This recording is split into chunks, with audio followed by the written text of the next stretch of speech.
Assalamualaikum, perkenalkan nama saya Putri Afriani. Di sini saya akan melakukan tindakan edukasi batuk efektif. Yang dimana edukasi batuk efektif itu ialah terapi latihan dalam mengeluarkan sekret yang mengganggu saluran nafas dengan cara dibatukkan. Yang dimana tujuan batuk efektif itu yang pertama, membebaskan jalan nafas dari akumulasi sekret. Yang kedua, mengeluarkan sekutum untuk pemeriksaan diagnostis laboratorium.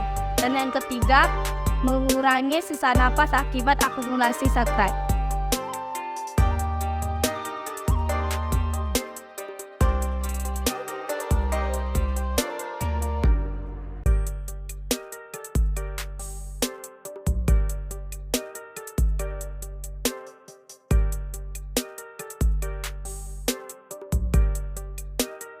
Permisi Bu, iya. Benar ini dengan Ibu Nabila? Benar. Boleh saya tes ya Bu?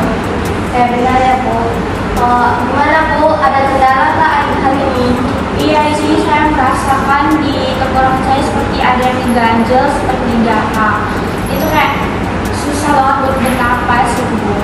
Oke Bu, jadi saya di sini akan melakukan tindakan terapi batuk efektif, yang dimana tujuannya supaya membersihkan jalan nafas Ibu dari akumulasi sekret. Oke.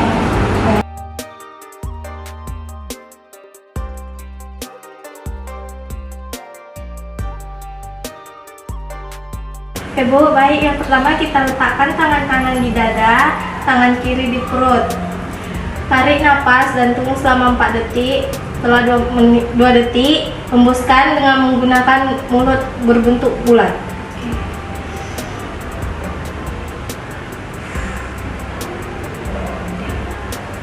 Setelah itu kita letakkan handuk di bagian depan dada pasien. Izin ya Bu, saya letakkan handuknya. Habis itu ambil perlak, letakkan di bagian bawah paha pasien.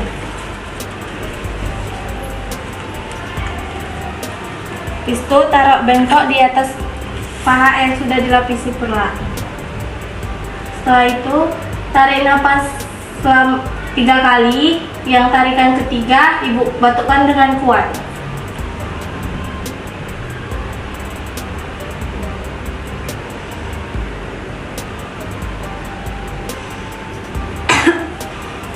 Gimana sekarang perasaannya Bu? Apakah sudah jauh lebih baik? Iya, jalan napasnya udah lebih lega, pernafasannya juga udah nggak ada sumbatan atau lendir-lendir lagi.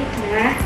Oke Bu, terima kasih. Saya permisi ya Bu. Bila Ibu ada keperluan lagi, Ibu tinggal bisa pencet tombol di sebelahnya. Oke. Saya permisi Bu. Assalamualaikum.